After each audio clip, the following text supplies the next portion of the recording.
Amin. Silakan duduk. Ya, seperti biasa, mohon izin tidak memakai masker. Puji Tuhan. Haleluya. Masih semangat? Amin. Haleluya. Kita akan teruskan pelajaran kita, menyambung pelajaran minggu lalu. Kita akan lanjutkan pelajaran kita. Masih di ayat pokok kita, Filipi pasal 2 ayat yang ke-5 dan sampai yang ke-11. Kita akan dasarkan paling tidak mengakhiri tahun ini pelajaran firman kita dari ayat ini ya. Kita tidak akan baca, sebentar kita baca. Tapi saya percaya karena sudah beberapa minggu bahkan berapa bulan terakhir kita mengakrabi ayat ini menjadi tidak asing lagi ya. Menaruh pikiran dan perasaan, sangkal diri pikul salib, lalu meninggikan Yesus, akui Dia sebagai Tuhan dalam hidup kita. Sebenarnya kekristenan itu sesimpel itu ya. Ketika kita mulai memasukkan ambisi, ego, kepentingan ke dalamnya, itu yang membuat kekristenan menjadi kacau balau, menjadi berantakan sebagaimana kita lihat hari-hari ini ya. Kita akan kembali, orang bilang back to Bible ya. Kita akan kembali kepada core ya, inti dari kekristenan. Kalau kita dapatkan di hari-hari lalu hidup kita menyimpang, praktek hidup kita menyimpang dari hal ini, kita akan sama-sama masuk ke dalam pertobatan ya. Karena kalau orang Kristen mengaku saya sudah bertobat dulu, maka buktinya adalah sampai hari ini, bahkan sampai akhir hidup kita hidup dalam pertobatan ya. Kalau orang Kristen mengaku saya percaya, saya sudah percaya kepada Yesus, saya sudah menerima Dia sebagai Tuhan, maka itu dibuktikan sampai hari ini, bahkan sampai akhir hidup kita masih percaya, memelihara kepercayaan itu, mengerjakan keselamatan itu, mengakui Dia sebagai Tuhan, bahkan sampai akhir hidup kita ya. Kalau kita orang Kristen mengaku Yesus sudah menguduskan saya waktu kita pertama masuk ke dalam iman Kristen, benar. Itu dibuktikan sampai hari ini, sampai akhir hidup kita hidup dalam bertumbuh dalam kekudusan. Amin. Jadi itu yang kita kejar ya. Menaruh pikiran perasaan Yesus dalam pikiran dan perasaan kita, sangkal diri pikul salib, lalu menempatkan Yesus pada tempatnya, Dia Tuhan. Dia Maha Tinggi ya. Jadi ini. Nah, sebelum kita lanjutkan kepada lanjutan pelajaran kita, saya ingin sedikit menyinggung tentang Natal ya, karena sudah masuk pertengahan November, sebentar lagi Desember. Kalau dulu saya waktu masih jemaat biasa, bahkan dari awal November sudah dibentuk panitia Natal. Biasanya begitu ya. Dan kita mulai disibukkan dengan segala hiruk pikuk, tetek bengek, persiapan perayaan Natal. Nah, dalam tradisi Kristen kita mengenal yang namanya Advent, pernah dengar ya?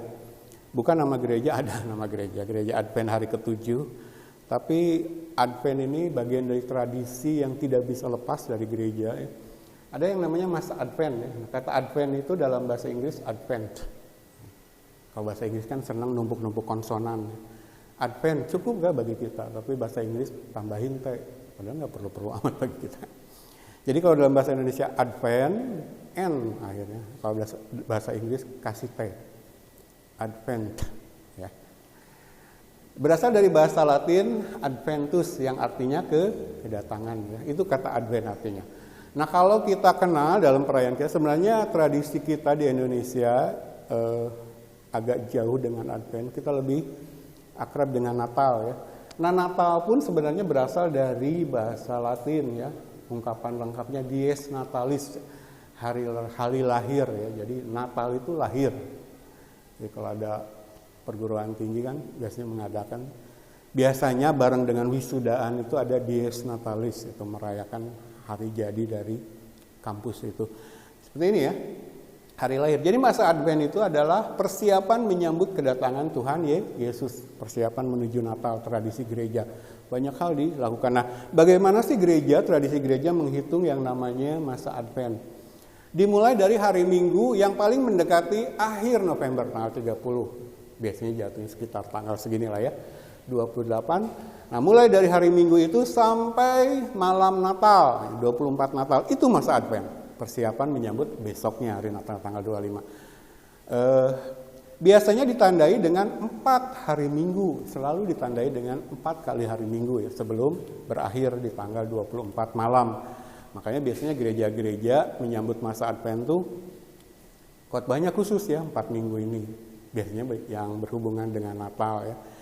Saya sudah siapkan khotbah khusus untuk masa Advent ini, 4 hari Minggu ini berhubungan dengan Natal. Jadi jumlah hari masa Advent ini tiap tahun berubah ya, tidak pasti. Tergantung jatuh hari Minggu pertama gitu. Tapi selalu berakhir 24 malam ya, itu persiapan. Dalam konteks gereja modern, sekali lagi biasanya berlelah-lelah dalam kegiatan panitia Natal. Betul ya, Bu? Pengalaman. Saya dulu beberapa kali jadi ketua panitia Natal, dan ketika saya terpilih jadi ketua panitia Natal tahun itu menjadi Natal yang capek ya. Kita nggak tidur-tidur, apalagi ketika ngedekor, belanja buat seragam, betul Bu ya? Dan sebagainya, tetek bengek. Bahkan kalau gerejanya banyak anak sekolah minggu, belanja barang-barang untuk sekolah minggu, bungkusin. Wah, hari-hari menjelang tanggal 25 itu hari-hari tanpa tidur biasanya dulu. Lalu ketika Natal kita capean ya panitia Natal. Tapi memang prinsip kerja kita seperti itu kan, setiap Natal panitia berkorban lah. Gak apa-apa hari H-nya tanggal 25 kita nggak bisa menikmati kecapean, tapi yang penting jemaat menikmati. Jadi seperti itu tahun demi tahun berlalu. Tapi kalau kita berbicara persiapan menyambut kedatangan Tuhan Yesus, sebenarnya yang Tuhan kehendaki seperti apa? Saya katakan tidak salah ya, perayaan Natal kita akan lihat. Kita di sini sekali lagi ketika belajar Alkitab mencoba mengambil jalan sesuai dengan Alkitab ya. Kita tidak ikut ekstrim kanan, kita tidak ikut ekstrim kiri, tapi apa kata Alkitab itu yang kita pegang ya. Nah, kalau kemarin saya sampaikan tentang ekstrim kanan dan ekstrim kiri, cara kita memperlakukan pikiran, nalar, logika kita. Kita kenal ada ekstrim kiri yang katanya matikan, iman itu nggak ada hubungannya dengan pikiran gitu kan. Lalu mereka memilih jalan ngikutin caranya kebatinan ya, mistisisme dalam teologi istilahnya. Jadi doa, penyembahan, nangis-nangis, belajar, iman itu nggak ada hubungannya dengan ya, seperti itu. Itu ekstrim kiri. Lalu ekstrim kanan kita belajar apa? Mengabaikan firman, justru mendewakan pikiran. Kalau isi Alkitab ada yang nggak sesuai dengan pikiran, jangan diterima, gitu ya. Jadi ada ekstrim kiri, ada ekstrim kanan, tapi kita di tengah-tengah menguasai pikiran kita, menundukkan kepada Kristus ya, mengisi dengan kebenaran firman. Nah, tentang Natal pun ada ekstrim kiri, ekstrim kanan. Ekstrim kiri berkata apa? Perayaan Natal adalah warisan kepercayaan pagan, bukan Kristen. Mungkin ada yang pernah baca, pernah dengar. Kristen itu warisan pagan. Wah, ada budaya di berbagai bangsa yang berhubungan dengan, kalau nggak salah, penyembahan dewa matahari ya. Jadi seperti ini gambarnya ya, sosok menyeramkan yang sekarang ada dalam wujud lucu, yaitu Santa Claus. Sinterklas kalau kita, orang Indonesia kan lidahnya aneh. Tapi di gambar ini memakai kalung apa? Ada yang tahu? Lambang dari iblis setan ya, pentagram. Jadi ini katanya, Natal itu warisan kepercayaan pagan, non-Kristen. Kalau orang Kristen merayakan Natal, kalau meminjam kata sepupu kita orang Muslim, haram merayakan Natal. Ini ekstrim kiri. Tapi ada juga ekstrim kanan, merayakan Natal dengan penuh antusias ya. Saya kasih contoh satu gambar, saya ambil dari Hillsong Church. Gereja, mengaku gereja tapi aneh ya, merayakan Natal, kabaret, perempuan-perempuan berpakaian seksi seperti ini di panggung. Saya nggak tahu yang dirayakan Yesus atau siapa. Jadi di satu sisi ada ekstrem kiri, tidak boleh merayakan Natal. Di satu sisi ada ekstrem kanan, merayakan Natal kebablasan ya. Jadi kalau gereja-gereja besar tuh, saya suka lihat satu gereja besar di Jakarta pasang spanduk di jalan tol itu ya, gede-gede perayaan Natal. Ada gambar gembalanya gede banget. Saya pikir kalau gambar saya dipasang di jalan tol sebesar itu, malu saya. Malu sama Rasul Paulus ya. Malu sama Rasul Paulus. Dan saya bayangkan memasang poster sebesar itu di jalan tol, 1 minggu kira-kira habis berapa ya? Itu baru posternya aja. Kita bayangkan berapa dana dihabiskan ketika perayaan Natalnya. Apalagi kalau dia mengundang artis terkenal dan sebagainya dan sebagainya. Dan dalam praktek kehidupan saya, mungkin ada saatnya saya dulu terlibat dengan hal seperti itu ya. Ego. Jadi apa yang kita baca dalam Filipi pasal 2 tadi, justru yang kita lakukan dalam merayakan Natal kebalikannya kan. Kita diperintahkan, kerinduan Tuhan adalah menaruh pikiran dan perasaan Tuhan, sangkal diri pikul salib. Justru saat perayaan Natal selama ini yang menjadi tradisi Kristen modern, kita menonjolkan ego kita ya. Show, gereja kami yang terhebat loh perayaan Natalnya. Saya nggak tahu apa yang dikejar ya.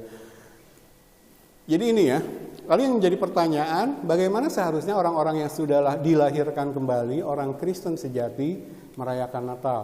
Boleh tidak merayakan Natal sebenarnya kita? Boleh nggak ada perayaan Natal dalam kehidupan orang Kristen?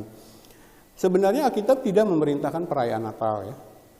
Alkitab hanya memerintahkan perayaan kematian Yesus. Itu pun lewat yang namanya perjamuan kudus. Ingat ya, kita bacakan ayatnya kalau perjamuan kudus. Lakukan ini sebagai peringatan akan daku. Betul ya?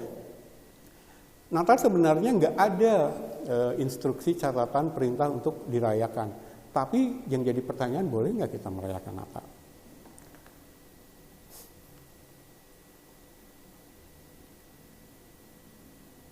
Nah ini lebih ekstrim lagi. Tadi ada ekstrim kiri, ekstrim kanan. Saya takutnya perayaan Natal seperti Hillsong Church tadi yang ekstrim kanan. Saya takutnya perayaan Natal gereja zaman sekarang sudah seperti ini ya. Ini di Amerika Serikat ada, jadi ateis itu yang tidak mengakui keberadaan Allah itu udah resmi ada organisasinya ya. Dia punya website di internet ya, atheist.org, dan dia pasang billboard ini besar-besar di depan gedung, di jalan raya ramai, di kota-kota besar seperti ini. Who need Christ during Christmas?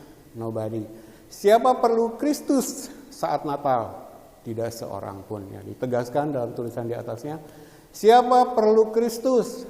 Tidak seorang pun. Jadi mereka merayakan Christmas, Natal, tanpa Kristus ya. Namanya jangan Christmas dong. Kan logikanya begitu kan? Jadi kalau yang menyelenggarakan saya Dani, ya jangan Christmas dong. Dani Mas. Kan tidak mengakui Kristus, seharusnya seperti itu. Jadi coba kampanye seperti ini dipasang gede-gede di tengah kota besar, yang dilewati jalan raya ramai. Ya, bahkan kemudian fotonya beredar ke seluruh dunia. Saya dapat. Ini kejadian beberapa tahun, tapi ini setiap tahun terjadi ya. Organisasi yang menolak keberadaan Yesus ini, saya takutnya praktek perayaan orang Kristen zaman sekarang dengan segala wow dan wah, menghabiskan sekian banyak dana itu bagian dari perayaan Christmas tanpa Kristus. Ya.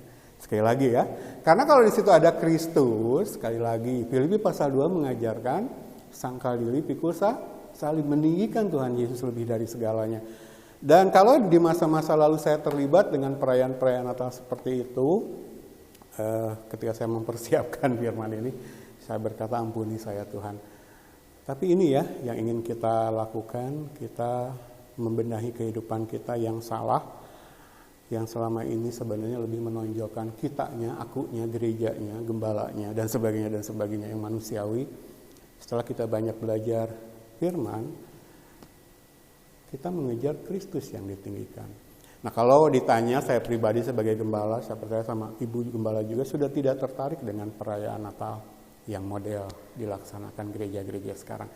Tapi pertanyaannya kembali, apakah perayaan Natal boleh tidak sih? Walaupun tidak diperintahkan ya dalam Alkitab. Boleh tidak sih? Saya mau jawab hari ini, boleh ya merayakan Natal. Walaupun Alkitab tidak mencatat adanya perayaan Natal setelah peristiwa kelahiran Yesus, walaupun Alkitab tidak mencatat satu ayat pun yang memerintahkan kita merayakan hari Natal, tetapi dalam peristiwa Natal ada perayaan ya. Kita ingat peristiwa gembala-gembala di padang ya. ditemani oleh sejumlah besar bala tentara sorga yang malaikat-malaikat, dicatat dalam Lukas pasal 2. Kita sudah tahu lah, tradisi Kristen menceritakan lagi peristiwa ini ya, walaupun gembala-gembala ini sempat takut ketika seorang malaikat datang memberi kabar kelahiran Yesus, tapi kemudian setelah mereka melihat bayi Yesus, mereka pulang dengan penuh sukacita. Demikian juga peristiwa orang-orang Majus dari timur ya, dicatat dalam Matius pasal 2. Jauh loh mereka datang sengaja untuk melihat raja, karena mereka melihat bintangnya yang terang benderang. Ada berapa orang Majus yang datang? Ada berapa orang? Orang Majus? Berapa? 3? Orang Majusnya ada berapa orang? Nggak tahu ya. Tapi dalam tradisi orang Kristen kita kalau lihat di gambar-gambar perayaan Natal berapa orang? 3 ya. 3 itu persembahannya. Mazmur dan kemenyan ya. Itu yang dicatat Alkitab. Alkitab tidak mencatat berapa orang Majus yang datang. Ya. Nah, saya ingin membukti dari hal sepele bahwa ketika kita belajar Alkitab, kita berhasil mengetahui bahwa tradisi yang dinyatakan dalam sejarah Kristen ternyata sah. Mungkin ini bukan hal yang esensial, yang penting ya, nggak masalah. Tapi saya ingin sekedar memberi contoh bahwa ketika kita belajar Alkitab dengan benar, kita mengetahui yang salah karena kita tahu yang benar. Jadi Alkitab tidak mencatat berapa orang, tetapi Alkitab mencatat bahwa mereka memberi persembahan Mazmur dan kemenyan. Jadi dari 3 jenis hadiah yang diberikan inilah kemudian gereja menyimpulkan ada 3 orang Tapi kalau Bapak Ibu belajar nanti tentang orang Majus, mereka tuh kalau mengadakan perjalanan terutama jauh ya, dari timur ini nanti kita belajar dari negeri apa sampai ke Yerusalem ini jauh banget, dan biasanya mereka kalau perjalanan jauh gitu naik onta tentu saja. Enggak naik Harley Davidson, enggak ya. Itu banyakan ya, pastinya biasanya lebih dari 3 orang. Oke. Jadi ada perayaan ya, ada sukacita, ada ucapan syukur. Jadi kalau saya ditanya, saya nggak ikut ekstrim kiri. Ya. Boleh merayakan Natal. Ya. Tanda sukacita kita karena kita sudah tahu Yesus datang untuk menebus kita dari dunia. Ya. Jadi boleh merayakan. Boleh ya Bu merayakan? Boleh. Oke lanjut. Nah, saya punya 2 artikel karena saya selain khotbah juga suka menulis. Nanti saya akan bagi, ingatkan Ibu Gembala minggu depan. Yang pertama artikel ini, bagaimana 25 Desember bisa menjadi hari Natal. Apakah tuduhan bahwa Natal itu merupakan warisan dari agama pagan, kepercayaan pagan? Saya bahas di sini ya, minggu depan saya bagi. Lalu artikel kedua ini ya, berkaitan dengan tradisi perayaan Natal gereja modern. Saya bongkar di sini, tentu saja bongkar dengan menggunakan kebenaran firman. Apa yang salah, apa yang harus diperbaiki ya. Jadi 2 artikel ini besok saya bagi dalam rangka perayaan Natal kita ya. Jadi perayaan Natal kita tidak akan menonjolkan ego kita, tapi kita akan meninggikan firman. Nah, lewat 2 artikel ini baca. Karena kalau saya khotbahkan jadi bahan pelajaran, mungkin 1 artikel bisa butuh 3-4 minggu ya. Jadi kita akan berlari mengikuti teladannya Paulus, mengejar pengenalan akan Kristus, dan kita pakai segala macam fasilitas media yang Tuhan sediakan sebisa mungkin ya. Jadi kalau saya posting video di YouTube, itu bagian dari usaha kita mengejar pengenalan akan Tuhan. Oke ya, jadi minggu depan kita akan belajar ini. Jadi kalau kita berbicara Advent, kita sudah tahu sekarang, dengar masa Advent. Masa persiapan menyambut kedatangan Tuhan Yesus. Error, kesalahan dari gereja zaman sekarang, gereja akhir zaman adalah fokus kedatangan Yesus hanya kedatangan yang pertama ya. Kedatangan Yesus yang pertama Natal, kelahiran. Seringkali kita lupa bahwa Yesus akan datang. Ada Advent yang kedua. Jadi Natal itu Advent yang pertama, kedatangan Yesus yang pertama lewat kelahirannya dalam wujud manusia. Tapi lupa bahwa akan ada Advent yang kedua, kedatangan Yesus yang kedua sebagai hakim. Bagi kita orang percaya, menjemput kita masuk dalam surga. Lupa gitu. Jadi gereja zaman sekarang terbuai dalam masalah lalu. Lebih memfokuskan perayaan Natal untuk memperingati kelahiran Yesus. Sementara persiapan kita untuk kedatangan Advent-nya yang kedua seringkali kita abaikan. Jadi ketika perayaan Natal wow dan wah menonjolkan manusia, ego, menonjolkan kitanya, sementara Yesusnya masih kalah. Ya cuma disebut di poster, cuma disebut saat khotbah Natal, sudah. Tapi yang lainnya selama masa Advent disibukkan dengan berusaha menonjolkan kitanya. Hati-hati loh, kita hidup dalam masa lalu, disibukkan dengan menyambut Advent yang pertama yang sudah berlangsung kurang lebih 2000 tahun yang lalu. Kenapa kita nggak fokus dengan Advent yang kedua? Termasuk ketika kita mempersiapkan perayaan Natal tanggal 25 Desember. Ya, oke, nangkap ya. Jadi ingat, berbicara Advent tuh Advent yang pertama itu justru tujuan target akhirnya Advent yang kedua. Lupa loh gereja sekarang sering. Jadi firman mengingatkan, khususnya kita yang ada di ruangan ini. Kembali ke ayat ini. Ingat loh, kalau kita berbicara Natal, nih ya, menjadi sama dengan manusia, kita berbicara Paskah sampai mati di kayu salib. Jadi kalau berbicara kelahiran Yesus nggak bisa dipisahkan dari Paskah, dari kematian. Kematian nggak bisa dipisahkan dari kebangkitan, ya. Kalau lahir tapi Yesus nggak mati, kita masih berdosa. Kalau Yesus mati tetapi tidak bangkit, Paulus katakan apa? Sia-sialah iman kita. Yesus kalah sama kuasa maut. Dia bangkit, dia menang. Dan kita sudah belajar oleh kebangkitan Kristus, kita dilahirkan kembali menjadi manusia-manusia baru. Itu loh yang kita nyanyikan tadi. Dengan apa akan kubalas?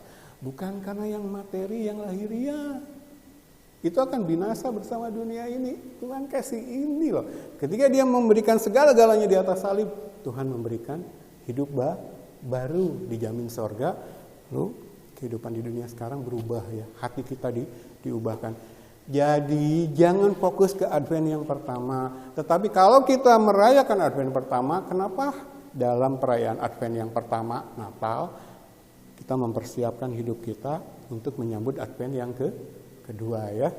Jadi Errol dalam tradisi gereja zaman sekarang coba kita koreksi lewat kebenaran firman. Oke, lanjut. Itu baru sedikit pengantar menyangkut Natal ya. Kita akan lanjutkan pelajaran. Minggu lalu sampai sini ya, gambar sini. Jadi ada pengajaran tentang Roh Kudus yang salah di luar sana di gereja-gereja.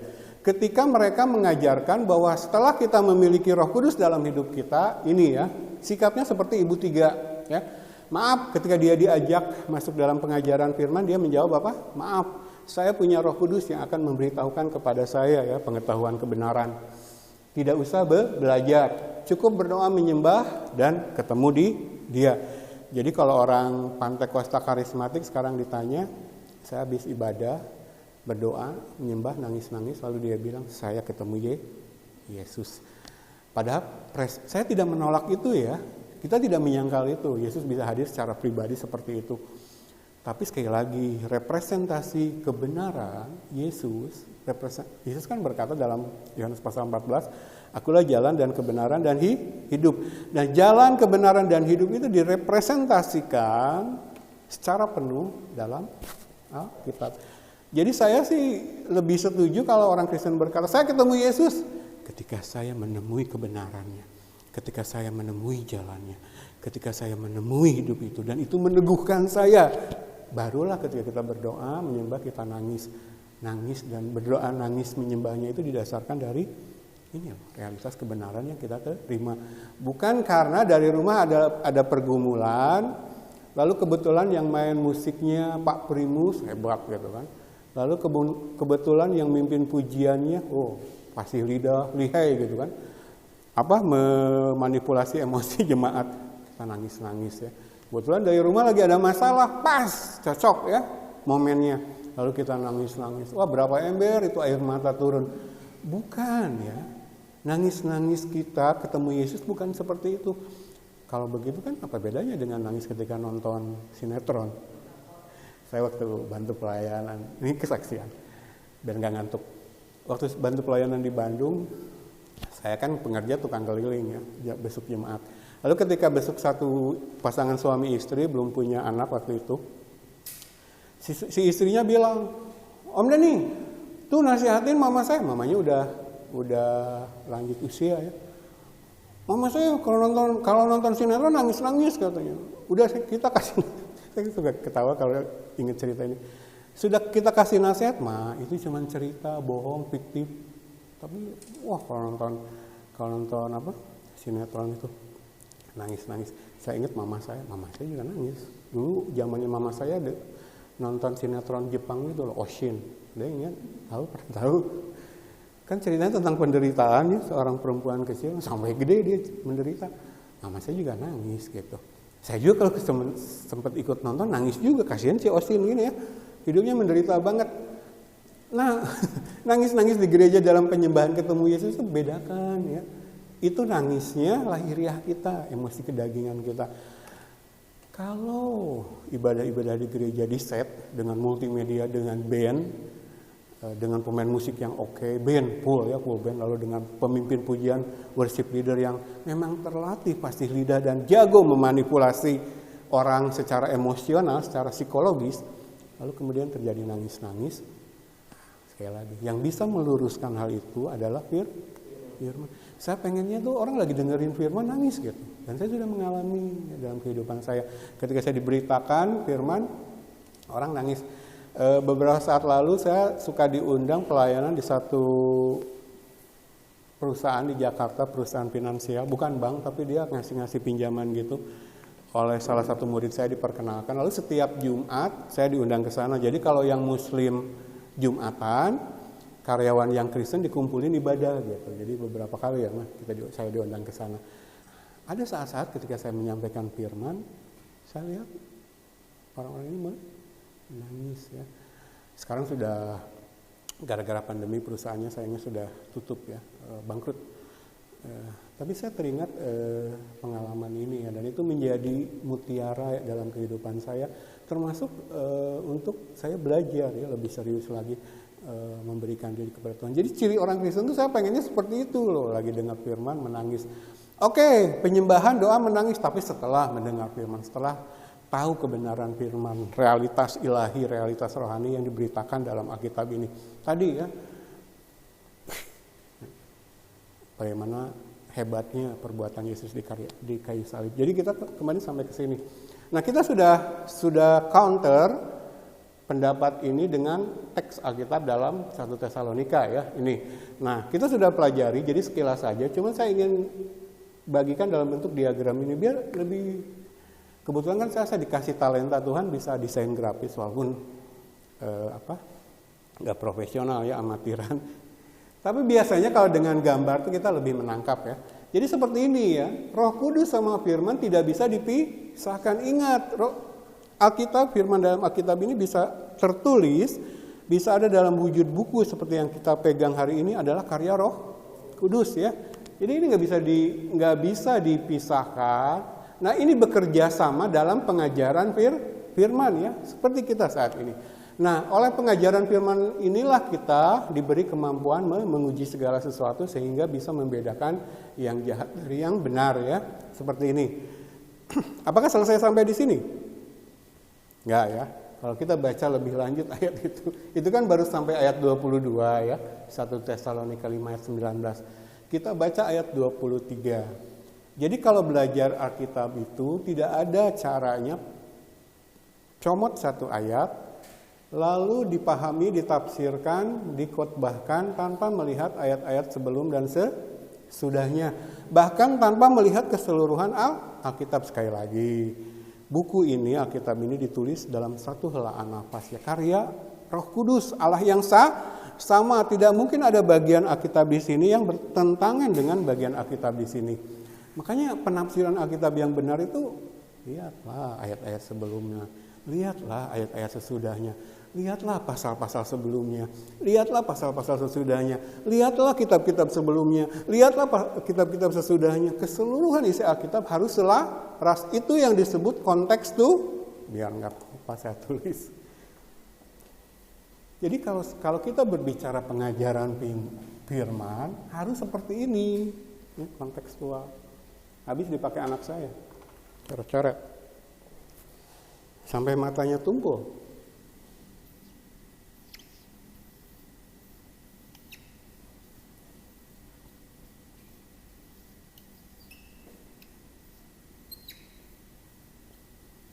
Ya. Jadi kalau dibilang pengajaran Alkitab, cara menafsirkan, memahami Alkitab yang benar itu harus kontekstual. Ya. Jadi satu ayat dengan ayat yang lain, satu kitab dengan kitab yang lain, dalam keseluruhan isi Alkitab itu ada kaitannya, ya, tidak bisa bertentangan. Nah, kalau kita cermati gaya-gaya khotbah zaman sekarang kan kebanyakan kadang seperti itu. Dia cuma baca satu ayat, cerita kemana-mana, sampai 3 jam habis nggak kerasa gitu. Apalagi dicampuri dengan kesaksian, ilustrasi, humor, ya. Dan jemaat anteng-anteng aja ya menikmati gitu. Nah, kita jangan mau lagi, ya, jangan mau lagi. Karena bahayanya gaya khotbah seperti itu, penafsiran Alkitab seperti itu, cuma satu ayat lalu diartikan dengan sembarangan, nggak kontekstual lagi ya. Bisa keluar dari maksud yang dari apa yang dimaksudkan oleh Tuhan ketika menuliskan. Jadi yang tadi belum selesai. Kalau kita baca ayat yang ke-23, semoga Allah damai sejahtera menguduskan kamu seluruhnya, dan semoga roh, jiwa, dan tubuhmu terpelihara sempurna dengan tak bercacat pada kedatangan Yesus yang kedua nanti, Advent kedua. Jangan lupa loh ini kalau kita merayakan Natal. Jadi ketika kita hidup dalam pengajaran firman supaya bisa menguji segala sesuatu, supaya bisa membedakan yang benar dan yang jahat, supaya kita bisa pegang yang benar, menjauhkan diri dari yang jahat, itu loh persiapan kita menggenapi apa yang dilakukan Allah dalam kehidupan kita, yaitu menguduskan kita, memelihara hidup kita, supaya kita kedapatan tidak bercacat saat Advent yang kedua.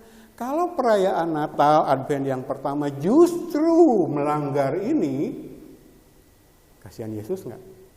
Nah, saya lahir di Bethlehem, di kandang binatang, dalam palungan tuh, maksudnya ini supaya kamu kedapatan tidak bercacat pada Advent yang kedua.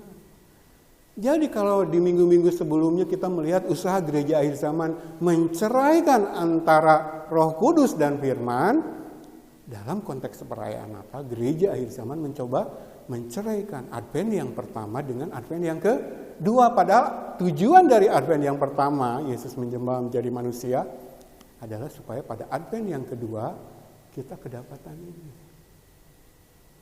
Sempurna. Siapa yang menyempurnakan kita? Bukan perbuatan kita. Oh, Natal kami hebat, perbuatan baik kami banyak. Bukan berarti orang Kristen gak berbuat baik ya. Saya kan khotbah serba salah kadang. Kalau dibilang perbuatan baik tidak menyelamatkan, ada orang Kristen meresponnya, oh berarti saya gak usah berbuat baik. Berbuat baik itu pasti, tapi berangkat dari hidup yang sudah diubahkan. Ya, kita sudah belajar minggu lalu. Ya. Sempurna itu Allah yang menyempurnakan. Iman kita tuh sempurna oleh perbuatan Allah. Karya Yesus tuh sempurna. Gak perlu bantuan kita. Jadi perbuatan baik setelah saya di dalam Kristus adalah buah. Yesus katakan apa dalam Yohanes? Akulah pokok anggur yang kamu adalah buah itu keluar dari mana? Ranting. Mungkin ada buah tertentu yang enggak ya. Tapi buah itu keluar dari ranting. Nah, keluar buah itu ketika ranting menempel kepada pokok batangnya pohon. Jadi perbuatan baik itu pasti bagus kalau batangnya benar, Yesus. Pasti berbuat baik. Jadi jangan kalau saya berkhotbah perbuatan baik tidak menyelamatkan, berarti saya nggak usah berbuat baik. Enggak, justru perbuatan baik orang Kristen yang sejati itu otomatis pasti jadi. Gak usah dikhotbahin lagi. Karena ranting yang menempel kepada batang pasti berbuah. Nah, buah yang dihasilkan dari mana? Apakah dari ranting itu? Enggak, kita tahu sama tahu. Enggak kan? Karena ranting ini menghisap sari-sari makanan dari pokoknya, dari batangnya. Maka ketika dia berbuat baik, sombong nggak kalau orang Kristen yang sudah lahir baru? Enggak. Dia nggak akan rajin kesaksian ke depan lalu diceritakan perbuatan baik. Enggak. Dia akan malu loh sama Rasul Paulus. Rasul Paulus itu memberikan, tapi kan model orang Kristen sekarang begitu. Dan yang lebih berbahaya nih perbuatan baik kalau kita sudah yang dilakukan berangkat dari motivasi yang salah. Justru perbuatan baik kita akan menaikkan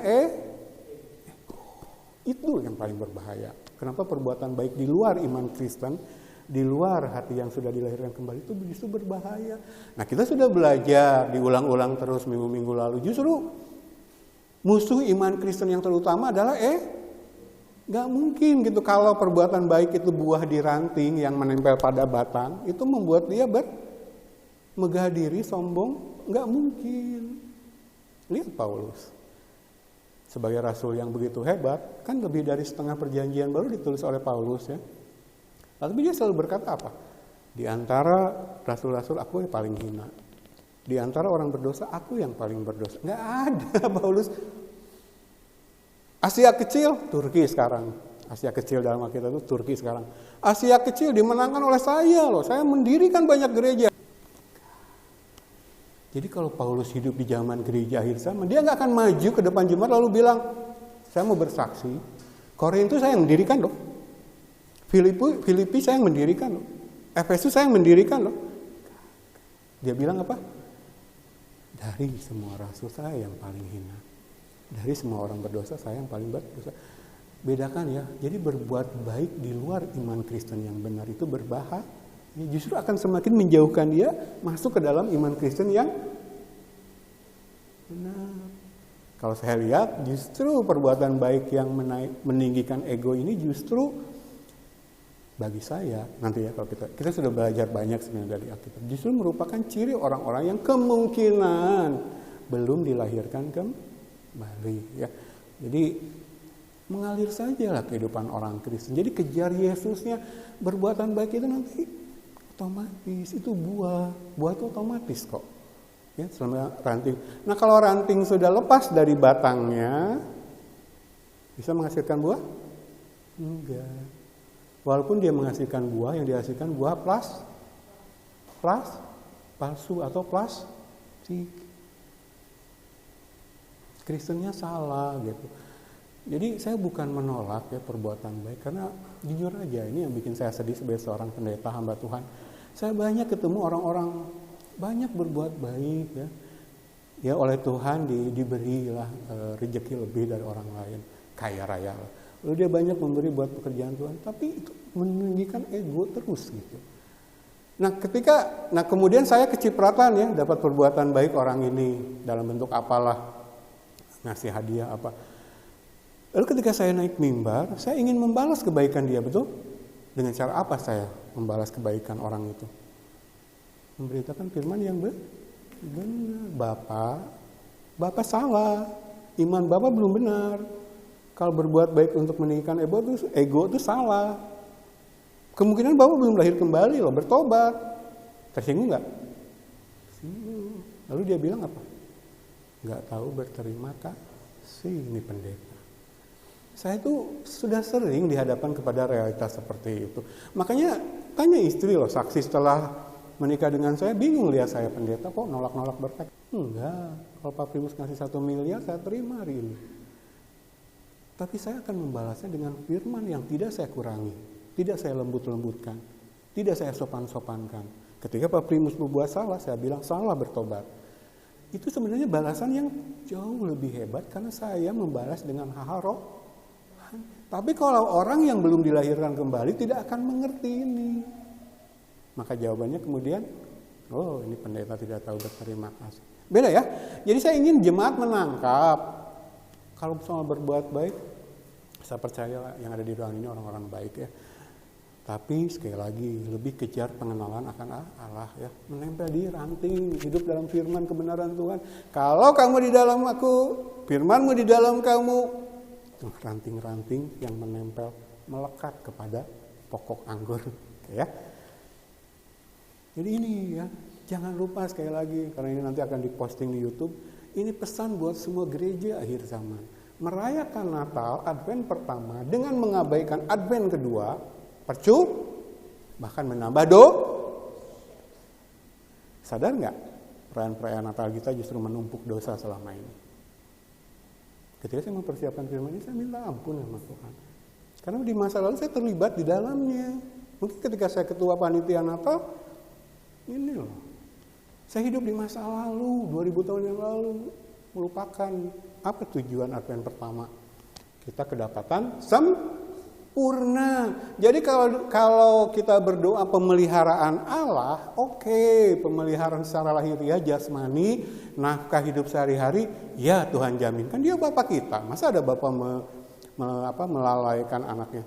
Tetapi kalau kita berbicara pemeliharaan Tuhan dalam konteks kebenaran firman, kita udah belajar beberapa minggu ke belakang, ini loh, secara rohani kita dipelihara supaya benar-benar layak masuk surga pada kedatangan Yesus Advent yang itu loh pemeliharaan Allah yang sebenarnya melebihi pemeliharaan yang lain. Lalu bagaimana dengan hal lahiriah, Dani? Saya tidak mau munafik. Saya sama istri sama anak punya kebutuhan, tapi saya pegang janji firman. Apa? Kejarlah dahulu kerajaan Allah dan kebenarannya, semua akan ditambah. Nggak tahu saya dari mana Allah menambahkan, tapi tugas saya ketika berdiri di mimbar, nyatakan kebenaran, tidak dikurangi, tidak diencerkan. Kalau obat diencerkan, khasiatnya gimana, Bu? Dosisnya udah ditetapkan, betul ya Bu? Ibu minum obat kan? Dokter ya kalau kebutuhan Ibu Christine 500 mg, kasih yang 500 mg, walaupun rasanya pahit. Kalau untuk menyenangkan Ibu Christine, dokter itu ngasih yang 10 mg pada kebutuhannya. Berapa tadi saya bilang? 500 mg. Berfungsi nggak obatnya? Itu loh yang dilakukan gereja-gereja sekarang. Karena tujuannya menyenangkan jemaat. Karena tujuannya supaya gerejanya mulai nangkap ya. Sekali lagi kalau saya berbicara begini bukan berarti saya nggak mau gereja ini penuh. Tapi kalau kita, ini loh kalau saya ketemu hamba Tuhan baik yang sudah sukses, artinya jemaatnya banyak maupun yang masih perintisan seperti saya bilang semua pengen jemaat banyak. Tapi kamu sebagai gembala sadar nggak? Setiap jemaat, satu pribadi yang Tuhan percayakan itu tanggung jawabnya mempersiapkan dia tak bercacat pada Advent yang kedua. Hati loh. Makanya kepada yang sesama perintisan seperti saya, mending mulai dari sekarang. Kalau sudah terlanjur banyak jemaatnya, tapi kita terbiasa praktek pelayanan gereja menyenangkan jemaat, susah. Saya sudah banyak gereja besar yang sudah terikat seperti itu. Gembalanya mati, nggak berkutik. Akhirnya pelayanan disibukkan oleh apa coba? Menyenangkan manusia-manusia dunia, yang rohaninya mungkin belum dihidupkan ya. Nah kalau manusia duniawi tuntutannya apa? Hal-hal duniawi, multimedia hebat, musik hebat, gedung hebat. Gembala akan capek disibukkan itu loh. Nangkep ya? Jadi kita koreksi pagi hari ini khusus saya berbicara tentang Natal karena kita menyambut Natalnya kelanjut. Jadi ini ya, dan ini Allah yang mengerjakan, bukan manusia. Sekali lagi, karya keselamatan itu sepenuhnya karya Allah. Ya. Jadi kalau saya tambahkan kebagan ini jangan lupa ya, ini itu terjadi karena Allah yang mengerjakan, dan Allah mengerjakan itu tujuannya menguduskan, memelihara kita sempurna sampai kita kedapatan tak bercacat pada Advent yang kedua. Sudah selesai sampai sini? Belum. Jawabannya. Ada ayat berikutnya. Ia, jadi Allah yang mengerjakan, lalu Ia yang memanggil kamu adalah setia. Ia juga akan menggenapinya. Saya lengkapkanlah bagian ini seperti ini. Jadi Allah yang memulai, Allah yang memanggil, Allah yang menyelesaikan, Allah yang menggenapi. Ini pasti jadi dalam kehidupan orang-orang yang sudah dilahirkan kembali. Jadi manusia baru, ciptaan baru, buatan Allah di dalam Kristus, itu seperti ini. Bisa gagal nggak? Kan di luar ada yang mengajarkan keselamatan dalam Yesus bisa hilang. Bisa gagal nggak? Kalau ini Allah yang memulai, Allah yang menyelesaikan, bisa gagal nggak? Ketika ada, nggak bisa ya? Nggak bisa kan? Bisa nggak? Keselamatan bisa hilang. Kalau jawabannya bisa, kemungkinan sudah terindoktrinasi oleh pengajaran selama ini. Karena di luar sana ajarannya bisa loh, keselamatan bisa hilang. Itu yang mereka sebut sebagai murtad. Sudah Kristen lalu meninggalkan iman Kristen, nanti kita belajar. Kalau sudah Kristen lalu meninggalkan iman Kristennya, murtad. Kristennya belum benar. Kristennya bukan dilahirkan kembali. Kalau ikut pelajaran di sini lebih jauh ke belakang, sebenarnya ini sudah diajarkan. Jadi kita diajari selama ini orang Kristen bisa murtad. Surat Yohanes katakan apa? Memang dahulu, ini yang murtad ya.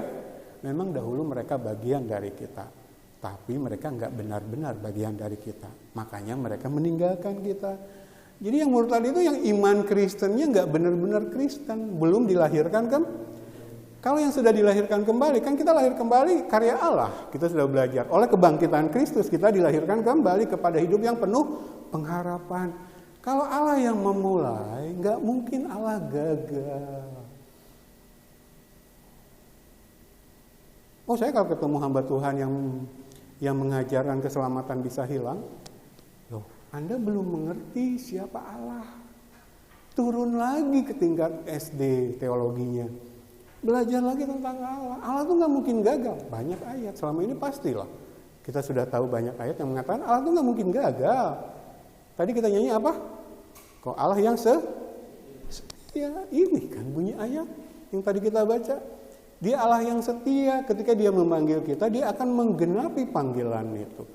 Allah nggak mungkin gagal. Makanya pastikan kita sudah lahir baru, aman Kristen kita. Kita akan ditemukan sempurna tak bercacat pada kedatangan Yesus yang kedua, Advent kedua. Tapi kalau Kristennya abal-abal, Kristen KTP kita katakan, itu loh Kristen ciptaan manusia, Kristen reka-rekaan manusia. Dan salah satu ciri terpenting dari Kristen seperti ini adalah tidak menyukai firman. Nggak ada gitu gerentes, orang Sunda gerentes. Di hatinya tuh, aduh, Om Daniel, kapan kita belajar kitab Wahyu? Oh, kayaknya menarik. Kapan kita belajar kitab Daniel? Kapan kita belajar Kejadian secara lengkap? Nggak ada mengejar itu. Karena Paulus pun dalam kondisi mengejar, melupakan apa yang di belakang, menganggap rugi, menganggap sampah, karena hatinya sudah diubahkan oleh kelahiran Makanya ini akan menjadi alat uji bagi diri kita. Ini loh, sikap kita terhadap Allah ditunjukkan sikap kita terhadap firman. Kalau firman cuma sekedar pelengkap terus dalam hidup kita, hati-hati. Ya, ini loh kasih saya sebagai gembala, sebagai pendeta kepada jemaat. Ya, saya meneruskan kasih Yesus. Kalau kita belum dilahirkan kembali, besok lusa Yesus datang, atau nanti malam saya mati, bukan main-main taruhannya. Ya, apalagi nanti punya anak ya, sama dengan saya punya tanggung jawab. Ingin anaknya nanti berkumpul bersama kita di sorga. Ya, ini loh visi pelayanan di tempat ini. Mulai serius dengan kekristenan. Nah, nanti jemaat yang setia ikut ibadah di sini akan melihat bahwa firman-Nya lah yang akan menyeleksi.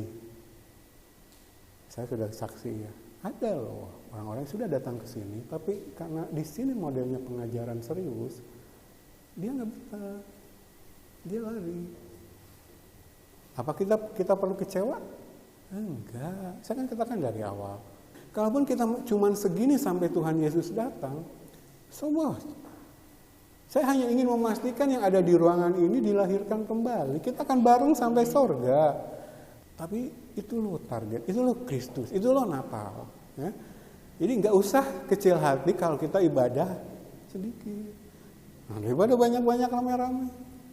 Tapi yang dikejar duniawi. Nangkep ya? Oke. Jadi pasti selesai ya.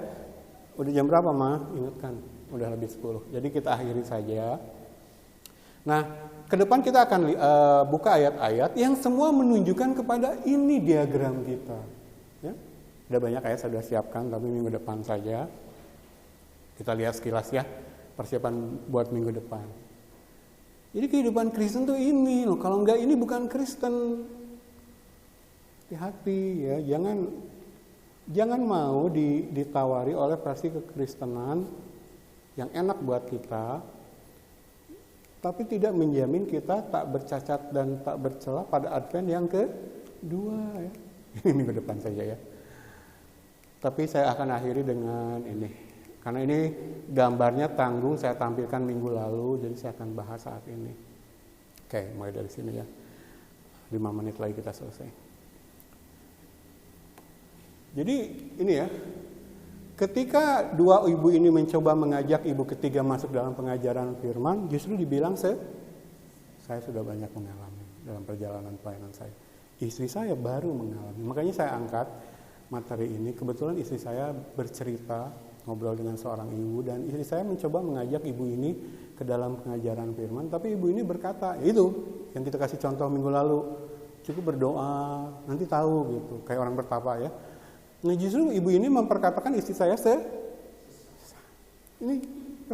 Jadi ini walaupun anekdotal ya gambar ini, tapi ini real terjadi dan saya sudah mengalaminya banyak.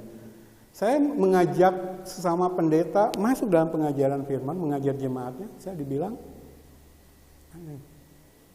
Itu loh orang gereja sekarang realitas. Jadi seperti ini ya. Nah saya mau kasih ilustrasi ini terakhir, ini minggu depan saja. Nih ya, saya nggak sengaja ngambil gambar ini berbau-bau saudara kita yang muslim, tapi kebetulan saya baca beritanya di Detik, saya bilang ini bisa jadi ilustrasi untuk menggambarkan kehidupan orang Kristen zaman sekarang. Baca ya kejadiannya. Tahu kan perempuan cantik ini? Ya. Aktris Raline Shah ini pemain film, dibully oleh beberapa netizen karena dianggap tidak tahu kesopanan mengenakan sepatu di dalam masjid. Padahal sang aktris sedang berada di sebuah hotel di Dubai. Jadi netizen lihat dia pakai sepatu, lalu lihat bangunannya, modelnya, arsitekturnya seperti padahal kalau kita pergi ke Timur Tengah, rumah orang pun ya sama kayak masjid, arsitekturnya emang budaya sana. Nah ini ternyata hotel di Dubai, ya kan emang budaya Arab seperti ini Timur Tengah. Tapi langsung dibully, langsung diserang, kok nggak sopan amat sih?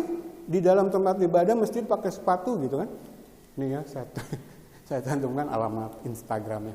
Nah, satu kejadian nyata sebagai ilustrasi bahwa fanatisme agama tanpa pengetahuan tidak akan membawa kita kepada kebenaran. Kayak ibu tiga tadi, diajak masuk dalam pengajaran firman justru sesat karena dia nggak tahu loh bahwa kehidupan Kristen sejati itu justru pengajaran mempersiapkan kita menyambut Advent, kedatangan Yesus yang kedua ya, dikuduskan, terpelihara sempurna supaya didapati tidak bercacat pada Advent yang kedua. Dia nggak ngerti.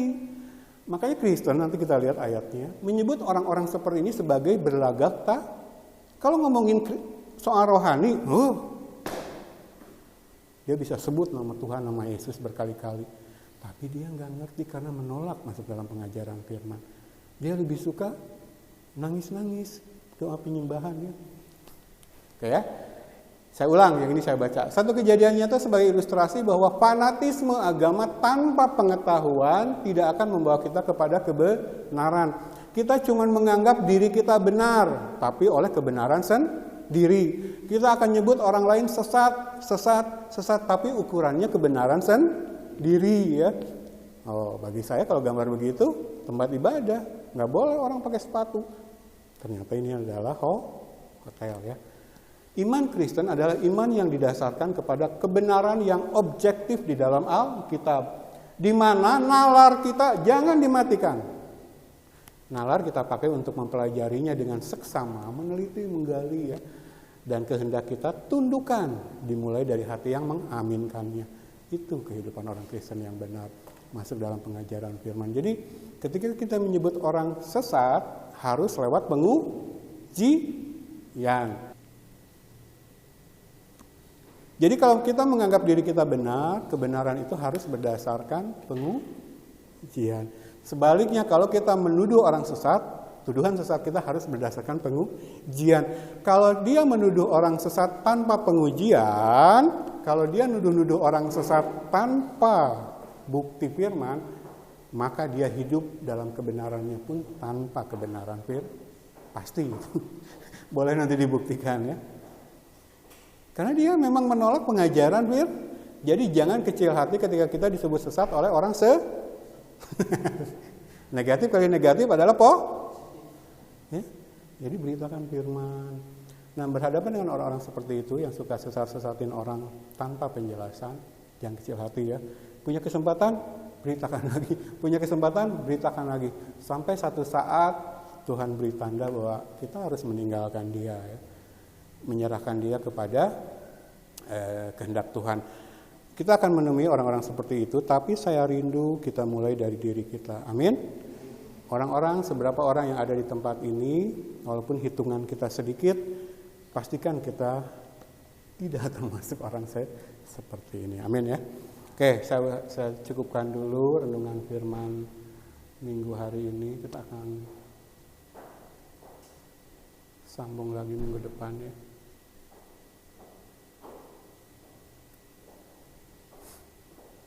Jadi masih dalam tema besar, menguji keberadaan kita karena kita memperhatikan peringatan Yesus ya di Matius pasal 24 akan terjadinya penyesatan besar-besaran. Untuk sementara kita pastikan dulu kita tidak ada di situ ya.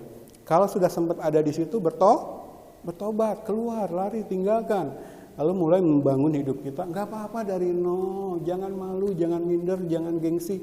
Mulai dari nol, mulai dari dasar, mulai dari bawah, tetapi bersama dengan Yesus. Daripada bangga-bangga di atas bukit, di atas tower, menara, salah dasar kita ya.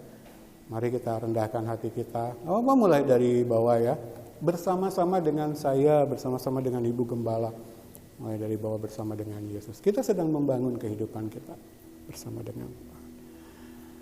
Dengan apa akan ku balas. Saya undang jemaat bangkit berdiri, kita akan akhiri ibadah kita.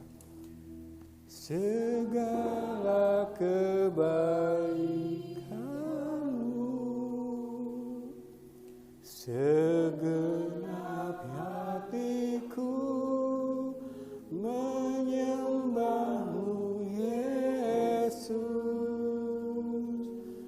ku bersyukur padamu. Dengan apa kan ku balas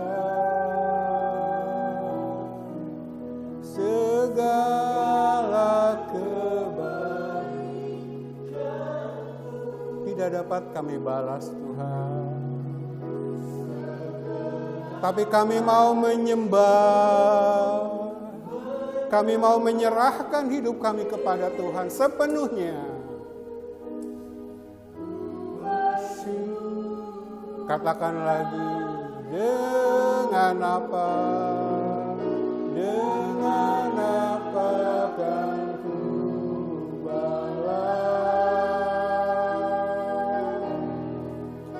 segala kebaikanmu, segenap hatiku menyembahmu Yesus,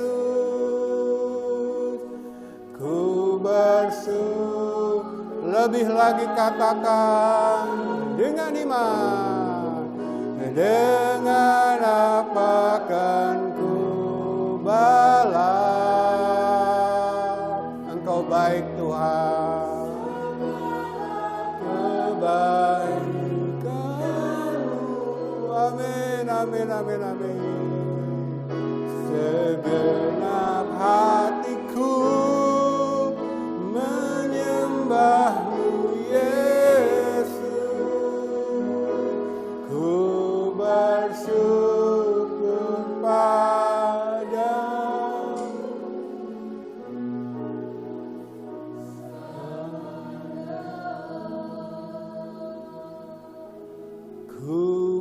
bersyukur